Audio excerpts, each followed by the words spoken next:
धर्मेंद्र जी लगातार प्रचार करते हैं, कार्यकर्ताओं से मुलाकात करते हैं, समय होता है खाने पीने का तो किसी साथी नेता कार्यकर्ता के घर पर आते हैं, जैसे हम इस समय अभी आए हैं। आजमगढ़ आपके लिए क्या है? एक ऐसी सीट जो नेताजी से विरासत में मिली है या फिर एक ऐसी सीट जहां की वो कसक 8,000 वोटों की लगभग आपके मन में रह गई? देखिए, सवाल 8,000 की कसक का नहीं है श्वेता जी। सच कहूँ और शायद मैं राजनीति में सच ही कहता हूँ, आजमगढ़ केवल मेरे लिए कोई एक सीट नहीं है, केवल लोकसभा जाने का एक माध्यम नहीं है, बल्कि आजमगढ़ हमारे लिए जज्बाती क्षेत्र है। मैं बचपन से जब सदैव नेताजी के साथ रहा, मैं स्कूलिंग के टाइम से आजमगढ़ के लोगों के बारे में सदैव नेताजी की जुबान से सुनता रहा। मुझे याद है 1991 में जब समाजवादी पार्टी, उस समय समाजवादी जनता पार्टी हुआ करती थी सदैव नेताजी की, स्वर्गीय चंद्रशेखर जी की अध्यक्षता में पार्टी हारी थी। 92 में समाजवादी पार्टी की स्थापना हुई और स्थापना के साथ से लेके अब तक जब जब सदैव नेताजी को सामने कोई भी राजनीतिक चुनौती आई या उनको राजनीतिक तौर पे लोगों ने कमज़ोर समझा या समझने की कोशिश की, तब तब नेताजी ने आजमगढ़ में आके रैली की। पार्टी गठन के बाद पहली रैली यहाँ की थी। मुझे याद है 1995 में सदैव नेताजी को गैर कानूनी तरीके से मुख्यमंत्री की कुर्सी से हटाया गया था और मुख्यमंत्री की कुर्सी से हटने के 15 दिन के अंदर अगर नेताजी ने रैलियाँ की शुरू की थी तो वो आजमगढ़ से की थी। तो मैं बचपन से आजमगढ़ के लोगों के बारे में, यहाँ के क्षेत्र के बारे में, यहाँ की चीज़ों के बारे में सुनता रहा, समझता रहा।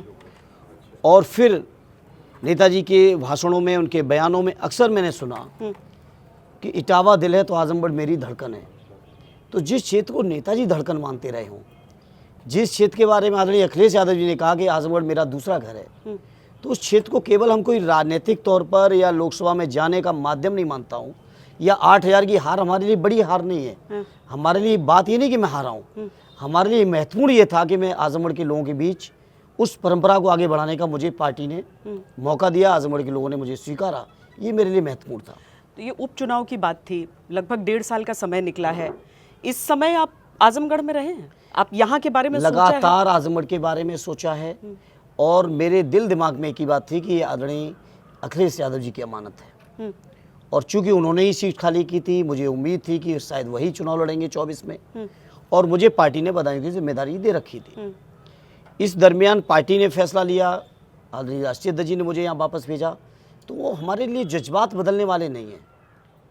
मतलब ये डर नहीं है कि पिछली बार हार गया था? कोई डर नहीं है, कोई डर नहीं। यहाँ के लोगों का भरोसा, यकीन है, इतिहास है यहाँ के लोगों का।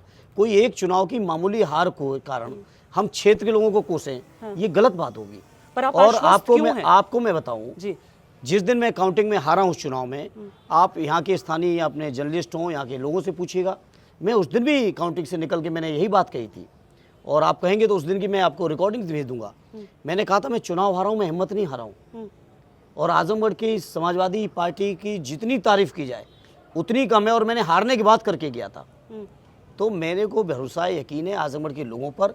मेरे अपने काम पे नहीं, अभी मेरा कोई योगदान नहीं आजमगढ़ के लोगों के लिए, लेकिन मेरा लिए फख्र का विषय ये है कि ये नेताजी की उस परंपरा की सीट है जिस क्षेत्र ने नेताजी का लगातार सम्मान बढ़ाया है। पर दिनेश लाल यादव निरहुआ कहते हैं कि हमने देखिए एयरपोर्ट बना दिया, हमने रेलवे से जोड़ा, हम सड़कों का जाल बिछा रहे हैं, रिंग रोड, केवल 1.5 साल का वो ब्यौरा देते हुए कहते हैं। आपको अब किस आधार पर यकीन है कि नहीं जनता उनको नकार देगी 1.5 साल के काम पे? निरहुआ जी 1.5 साल MP भी रह लिए, मैं तो अभी नहीं रहा हूँ, मैं तो केवल चुनाव लड़ा हूँ। कोई एक प्लेटफॉर्म बनाइए जब ओपन डिबेट हो जाए जी और उनसे पूछा जाए कि एयरपोर्ट कब का बना हुआ है। ये एयरपोर्ट ऑलरेडी नेताजी के मुख्यमंत्रित्व कार्यकाल का बना हुआ। 2012 के विधानसभा के चुनाव में प्रचार अभियान यहाँ से देखा लोगों ने किया इस एयरपोर्ट से। 2014 के चुनाव में जब सदैव नेताजी यहाँ से उम्मीदवार थे पार्टी के, उनको स्वयं मैंने खुद रिसीव भी किया है, सी ऑफ भी किया है। आदरणीय अखिलेश यादव जी आए इसी एयरपोर्ट से सठियाओं की शुगर मिल के शिलान्यास के मौके पे मुझे आने का सौभाग्य मिला। इसी एयरपोर्ट पे सदैव नेताजी के साथ सठियाओं की शुगर मिल का उद्घाटन जब करने आए थे सदैव नेताजी, उस समय भी इस एयरपोर्ट का इस्तेमाल हो रहा था। निरहुआ जी को पता भी नहीं होगा, आजमगढ़ का नक्शा उस समय से ये एयरपोर्ट बन चुका है। बाईपास की बात कर रहे हैं। आदरणीय राष्ट्रीय अध्यक्ष जी श्री अखिलेश यादव जी के मुख्यमंत्रित्व कार्यकाल में, सदैव नेताजी के संसदीय कार्यकाल में इस बाईपास की या रिंग रोड की लैंड एक्वायर हुई थी। और आप पता करेंगे आसपास के तमाम जिलों से भी ज़्यादा मुआवजा अगर कहीं के किसानों को मिला था तो आजमगढ़ के किसानों पर को। अभी किसानों के मुआवजे को लेकर समाजवादी पार्टी बहुत आक्रामक हो गई उन पर। नहीं, स्वाभाविक है। किसानों के मुआवजे को लेकर हम लोग लगातार गंभीर रहे, आज से नहीं, जब जब किसानों के सामने ये बात आई। और उत्तर प्रदेश पहला राज्य है, श्वेता जी आप आश्चर्य करेंगी, जब भूमि अधिग्रहण बिल का संशोधन बिल आया था लोकसभा के अंदर और मैंने उत्तर प्रदेश सरकार में उस समय माननीय अखिलेश यादव मुख्यमंत्री थे, उन बातों को रखा तो दूसरे प्रांतों के सांसदों ने मुझसे खुद पूछा कि क्या ये सच है, क्योंकि मामूली बात नहीं थी। उत्तर प्रदेश के अंदर 302 किलोमीटर की आपकी आगरा लखनऊ एक्सप्रेसवे बनी। सारे किसानों ने खुशी खुशी अपनी न केवल ज़मीन दी, एक भी लिटिगेशन नहीं है, एक भी आंदोलन नहीं हुआ। और यहाँ पे सोचिए, जिस एयरपोर्ट के लिए प्रधानमंत्री जी खुद आ चुके हैं, लगातार भाषण बीजेपी के लोग दे रहे हैं, थोड़ा एक्सटेंशन की कोशिश कर रहे हैं, उसमें भी किसानों को मुआवजा नहीं दे रहे हैं। लगातार पिछले 9 महीने से किसान आंदोलनरत हैं, धरना प्रदर्शन दे रहे हैं। यार इसका बात का जवाब दें निरहुआ जी या बीजेपी के कार्यकर्ता। 2014 में नेताजी ने चुनाव जीता था यहाँ से। 2019 में जब अखिलेश यादव यहाँ लड़े तो सबसे बड़े फासले से जीत हासिल बहुत की। ऐतिहासिक फासला था। पर उसके पीछे कारण ये भी था कि बीएसपी उस समय समाजवादी पार्टी के साथ थी। अभी नहीं है आप लोग एक साथ। नहीं, ये सच है, उस समय बसपा गठबंधन में था, इस बात को स्वीकारने में कोई बुराई नहीं है। और आज बसपा नहीं, ये भी सच है। लेकिन बिना बसपा के ही अभी 2022 का चुनाव समाजवादी पार्टी ने लड़ा यहाँ पर, और 10 के 10 विधायक समाजवादी पार्टी के हैं आज। उस समय तो बसपा हमारे साथ नहीं थी। लेटेस्ट चुनाव अगर हमारा बाई इलेक्शन हुआ तो अगर हम 8,000 से पीछे हुए तो उस समय बसपा के टिकट पर जो 2,66,000 वोट लेके गुड्डू जमाली जी ने एक बड़ा कारण बने थे चुनाव हमारे हारने का। आज वो समाजवादी पार्टी के बहुत जिम्मेदार नेता हैं, एमएलसी हैं। और आज स्वयं मैं कह सकता हूँ हमारे चुनाव में हो सकता है, ये भी संभव है, हमसे भी ज़्यादा मेहनत आदरणीय गुड्डू जमाली जी करें, जिस तरह का उनका मुझे रुख देखने को मिल रहा है। आपको लगता है मौजूदा केंद्र सरकार के खिलाफ गुस्सा है? 100% गुस्सा। किस आधार? और उसका कारण है लोग, बीजेपी के लोग सोचते हैं कि नए जुमले, नए नारे, नए वादे, नई बातें, नया कोई इवेंट करने से लोग पुरानी बातें भूल जाएंगे। ये नहीं सच है। सच ये है कि मोदी जी के चेहरे पे लोगों ने यकीन किया था, 2 करोड़ रोजगार के वादे पे यकीन किया था, किसानों की आमदनी दूनी पे वादे पे यकीन किया था। इन्होंने ही कहा था कि डॉलर के मुकाबले रुपए की वैल्यू बढ़ाएंगे। इन्होंने ही कहा था हम देश नहीं बिकने देंगे। इन्होंने कहा था काला धन लेके आएंगे, सबके खातों में 15 लाख पहुँचाएंगे। उसके बाद जनता के बीच कह दिया कि जुमला है। तो जनता जुमलों में, वादों में और आपके काम करने की नीयत में परिवर्तन समझती है, महसूस करती है। कहे कुछ नहीं, वोट के माध्यम से जवाब भी देगी। आज सोचिए, उत्तर प्रदेश के अंदर 60,000 नौकरियां निकलती हैं यूपी पुलिस भर्ती की, 60 लाख नौजवान उसमें शामिल होते हैं। आप सोचिए क्या आलम उत्तर प्रदेश में बेरोजगारी का। और 60 लाख नौजवानों का पेपर लीक करके परीक्षा रद्द कर दी जाती है। आप सोचिए उन परिवारों पर क्या बीत रही होगी, उन नौजवानों पर क्या बीत रही होगी। कितने नौजवान उसमें ऐसे होंगे जो आगे आने वाली भर्तियों के लिए ओवरेज हो चुके होंगे। यही बाबा जी की, योगी जी की सरकार में पिछले 7 सालों में 13 से ज़्यादा भर्तियाँ ऐसी जिनके पर्चे लीक हो चुके हैं। 2-4 भर्तियाँ अगर अपने परिणाम तक पहुँची हैं तो पहुँची हैं, नहीं तो पेपर सुनियोजित तरीके से सरकार लीक कराती है। वैसे तो बाबा जी का बुलडोजर बहुत तेज चलता है, पेपर लीक करने वालों पर बुलडोजर क्यों नहीं आज तक चला? आपने सुना कि एक भी बुलडोजर कहीं चला हो? केवल नौजवानों को भटकाना चाहते हैं, उनका भविष्य चौपट करना चाहते हैं, उनको ओवरेज करना चाहते हैं। हमारे राष्ट्रीय अध्यक्ष जी कहते हैं कि अब नौजवान केवल नौजवान नहीं रह गए, अब बेरोजगार नौजवान ही नहीं रह गए, बल्कि अब बेरोजगार पिता बन चुके हैं लोग।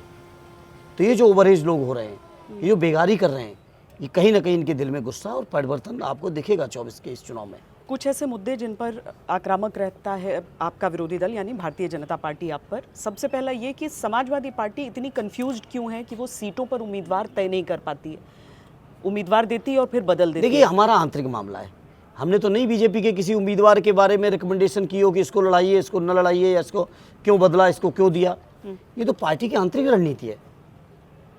इस आंतरिक रणनीति से बीजेपी घबराई है, और घबराई है इसीलिए इस बात पे आपत्ति कर रही है।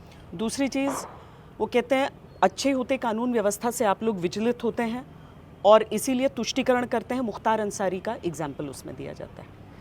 देखिए मुख्तार अंसारी जी, हो सकता कुछ केस उन पर रहे हों, लेकिन दूसरी सच्चाई ये भी है कि उनके जनाजे में लाखों लोग थे, कोई निमंत्रण नहीं दिया गया था, कोई ऑर्गेनाइज नहीं किए थे। अगर समाज में कुछ लोग उनसे नफरत करते हैं तो अगर एक आदमी नफरत करता है तो 10 आदमी ऐसे हैं जो उनसे प्यार करते हैं, जिनकी उन्होंने मदद की। मुख्तार अंसारी जी के बारे में मैं इतना ही कह सकता हूँ कि बहुत सारे ऐसे लोग हैं समाज के जो गरीब हैं, दबे हैं, कुचले हैं, शोषित हैं, पीड़ित हैं। उनकी कहीं ना कहीं मान सम्मान स्वाभिमान की उन्होंने रक्षा की है, तभी तो लाखों लोग मौजूद थे उस दिन, नहीं तो क्यों होते। तीसरी बात परिवारवाद को लेकर कि पार्टी केवल और केवल अपने परिवार के लोगों को टिकट देती है। नहीं, ऐसा नहीं है, ऐसा नहीं है। समाजवादी पार्टी 62 सीटों पर लड़ रही है। हम लोग परिवार के भी 4 लोग आपके बीच घोषित उम्मीदवार हैं, ऐसा नहीं है। और ये कोई नए नहीं है। स्वर्गीय जनेश्वर मिश्रा जी कहते थे, उनके कई शिविर, कई सम्मेलन मैंने सुना कि समाजवादी पार्टी को अगर कोई परिवारवादी कहता है तो गलती कर रहे हैं, क्योंकि हमारा ये जो परिवारवाद है संघर्ष का परिवारवाद है। हम लोग जनता के बीच जा रहे हैं, जनता की मोहर लगवा के, हम कोई नॉमिनेट नहीं हो रहे हैं, कोई राज्यसभा विधान परिषद में या अपर हाउस में या कोई सरकारी पदों पे नॉमिनेशन नहीं हो रहा किसी का। जनता के बीच जा रहे हैं, जनता के बीच संघर्ष कर रहे हैं और जनता कहीं स्वीकार भी करती है। कभी कभी चुनाव का परिणाम नेगेटिव भी होता है, वो भी स्वीकार किया जाता है। नरेंद्र मोदी ने नारा दिया अब की बार 400 पार, और निरहुआ कहते हैं कि 400 की शुरुआत एफ और आजमगढ़ से होगी। देखिए, मैं मोदी जी के नारों पे भरोसा उठ चुका है। यही मोदी जी ने नारा दिया था कि बहुत हुई महंगाई की मार, यही नारे तो दिए थे, यही नारे तो दिए थे 2 करोड़ रोजगार होगा, यही नारे दिए थे कि देश नहीं बिकने दूंगा। मैं सोचता जी, आप इतने सीनियर जर्नलिस्ट हैं, इतना प्रोमिनेंट चैनल है, कभी किसी बीजेपी वाले से पूछिए कि आखिर देश नहीं बिकने दूंगा कि बीजेपी की परिभाषा क्या है। देश की रेल बिक गया, तेल बिक गया, हवाई अड्डे बिक गए, हवाई जहाज बिक गए, आपका रेल बिका, आपके बैंकिंग और बीमा सेक्टर बिक रहा है, आपके बंदरगाह बिक रहे हैं। आखिर देश नहीं बिकने दूंगा की परिभाषा क्या है। मैं तो अब इस बात का मेरा दृढ़ विश्वास हो चुका है कि बीजेपी के लोग जो नारा दें, आप समझ लो ठीक उल्टा होने वाला है। जब ये कह रहे हैं देश नहीं बिकने दूंगा तो सब कुछ बेच मार रहे हैं। जब ये कहते थे कि हम रुपए की वैल्यू बढ़ाएंगे तो रुपए की वैल्यू सबसे ज़्यादा नीचे गिर गई। जब ये कहते थे कि रोज़गार देंगे हर साल 2 करोड़, तो आज स्वतंत्र भारत के हम अमृत महोत्सव में हैं, चल रहे हैं। इस अमृत महोत्सव के काल में भी अगर देश के अंदर सबसे ज़्यादा बेरोजगारी की दर है तो आज है। तो मैं बीजेपी के उदाहरण सहित बात कर रहा हूँ, मैं कोई हवा में बात नहीं कर रहा हूँ। बीजेपी के लोग जो नारा दें, समझ लो ठीक उल्टा होने जा रहा है। इसीलिए आदरणीय राष्ट्रीय अध्यक्ष जी ने नारा भी दिया है, अब की बार 400 हार। तो अब यूपी आपके हिसाब से कितनी सीटें समाजवादी निकालेगी? ऐतिहासिक सीटें जीतेगी। और मतलब इसमें गठबंधन हमारा समाजवादी पार्टी भी और इंडिया गठबंधन भी, पूरी 80 की 80 ऐतिहासिक सीटें हम लोग जीतेंगे, बड़ी तादाद में जीतेंगे। और इतनी बड़ी तादाद में जीतेंगे कि दिल्ली के सरकार का परिवर्तन की रूपरेखा और बुनियाद उत्तर प्रदेश से रखी जाए। और इसका आधार आपको क्या लगता है? इसका आधार है कि आज बीजेपी के लोगों से लोग तोड़कर निराश हैं। आज जिस नारे को आदरणीय हमारे राष्ट्रीय अध्यक्ष जी ने दिया पीडीए का, आप सोचिए, जॉइंट सेक्रेटरी लेवल के अधिकारी डायरेक्ट दिल्ली से नियुक्त किए जा रहे हैं, कॉरपोरेट कंपनीज के मैनेजर्स को नियुक्त किया जा रहा है। कहीं कोई आरक्षण के प्रावधान है क्या? जितने भी नियुक्त हुए, क्या एक भी एससी वीसी माइनॉरिटी एसटी कोई है क्या? हम लोगों ने लगातार मांग की, जाति जनगणना की। यही बीजेपी के लोग जब यूपीए की सरकार थी 2010 में, जब मांग चल रही थी जाति जनगणना की, तो बीजेपी के लोग बड़े बड़े भाषण दे रहे थे लोकसभा के अंदर। मैं खुद मौजूद था और उस लोकसभा के भाषण का मैं ले रहा हूँ। उस परिणाम क्या हुआ आप देखिए। क्या जाति जनगणना पे बीजेपी के लोगों के बयान आ चुके हैं कि नहीं होने देंगे। आज देश का दलित, देश का आदिवासी, देश का पिछड़ा, देश का माइनॉरिटी और देश के अगड़े वर्ग के वो लोग जो गरीब हैं, पीड़ित हैं, ज़रूरतमंद हैं, सारे लोग बीजेपी के खिलाफ खड़े। प्रधानमंत्री भी तो ओबीसी से आते हैं। वो कभी ओबीसी की रक्षा नहीं की है। अगर प्रधानमंत्री जी के अंदर ओबीसी हो सकता है वोट के लिहाज के लिए वो भाषण दें, मैं इस बात से इनकार नहीं करता। बीजेपी में भाषण बहुत देते हैं, मैं भाषणों से इनकार नहीं करता, लेकिन प्रधानमंत्री जी के ही कार्यकाल में उन्हीं की देख रहे, मैं उन्हीं से पूछ रहा हूँ प्रधानमंत्री जी से, कितने अधिकारी आपने प्राइवेट सेक्टर के कॉरपोरेट के मैनेजर्स को जेएस लेवल का आईएएस नियुक्त किया है? क्या एक भी पिछड़े वर्ग का है उसमें? क्या देश के अंदर जितने भी आपके बड़े सेक्रेटरी रैंक के पद हैं, कितने उसमें एससी हैं, कितने वीसी हैं, कितने माइनॉरिटी के लोग हैं, कितने आदिवासी लोग हैं? इतने आपके देश के केंद्रीय विश्वविद्यालय हैं लगभग 45। कितने वाइस चांसलर्स को आपने बनाया? देश के अंदर प्रोफेसर्स वगैरह की नियुक्तियों में कितना आपने इन्वॉल्वमेंट किया? क्या आपको ये बात नहीं पता है? और नहीं पता है तो आपको मैं बता रहा हूँ, एक भी प्रोफेसर की नियुक्ति, बहुत जिम्मेदारी से कह रहा हूँ मैं, जो लोग आरएसएस का कोर्स नहीं किए हैं उनको नियुक्ति नहीं मिल रही है। मैं ऑन एयर कह रहा हूं इतनी बड़ी बात। और जो नियुक्त हुए हों, आप जरा उनके जाके इंटरव्यू कर लीजिएगा, या जो रिजेक्ट हुए उनके भी इंटरव्यू कर लीजिएगा कि आखिर उनके रिजेक्शन का कारण क्या था। कोई मेरिट नहीं है। एक ही मेरिट है कि आप आरएसएस से जुड़े हैं तो आप नियुक्त होंगे, आप आरएसएस से नहीं जुड़े तो नहीं नियुक्त होंगे। इसी आजमगढ़ का नौजवान डॉक्टर लक्ष्मण यादव, जो गोल्ड मेडलिस्ट इलाहाबाद यूनिवर्सिटी का, गोल्ड मेडलिस्ट जेएनयू का, उसको निकाल के बाहर कर दिया गया। आप सोचो क्यों? क्योंकि वो दबे कुचले पिछड़े लोगों की बातों को मजबूती से उठाया। तो ये बीजेपी के अंदर आश्वस्त हैं कि आपकी जीत आजमगढ़ से हो रही है? 100%। आप अपना मेरी जीत के लिए नहीं, मुझे आजमगढ़ की जनता पे यकीन है। आजमगढ़ के जो रिश्ते हैं, जो नेताजी बना के गए हैं, जिस रिश्तों को आदरणीय अखिलेश जी ने आगे बढ़ाया है, मैं ऑन एयर कह रहा हूँ, कोई उम्मीदवार नहीं कह पाएगा, मैं कहता हूँ मेरा अभी आजमगढ़ के लोगों के बीच कोई योगदान नहीं है। लेकिन हाँ, जो नेताजी मुझे रिश्ते दे के गए हैं, जो आदरणीय अखिलेश जी ने जिन चीज़ों को आगे बढ़ाया है, उसकी बुनियाद पे मैं कह रहा हूँ कि आजमगढ़ के लोग मुझे अपना ऐतिहासिक सहयोग देंगे, ऐतिहासिक आशीर्वाद देंगे।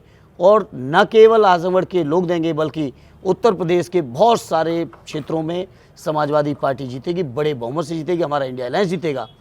और एक बात मैं आजमगढ़ के लोगों आपके माध्यम से कहना चाहता हूँ, मैं बदायूं में 15 साल मैंने काम किया, 5 साल मैंने मैनपुरी में भी काम किया, वहाँ के क्षेत्रों में भी आपको जाने का मौका मिलेगा, आप देखिएगा काम को।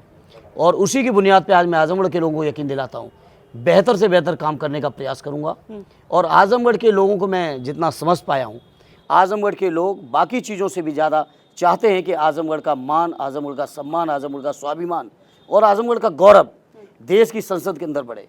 क्योंकि यहाँ बड़े बड़े लोगों ने देश को राजनीति की दिशा दी है। यहाँ स्वर्गीय चंद्रजीत जी यहाँ से हुए, स्वर्गीय रामनेश जी हुए, सदैव नेताजी ने यहाँ का नेतृत्व किया, आदरणीय अखिलेश जी ने किया, स्वर्गीय राम बच्चन जी बहुत पुराने लीडर, सोशलिस्ट लीडर, वो उनकी एक कर्मभूमि रही।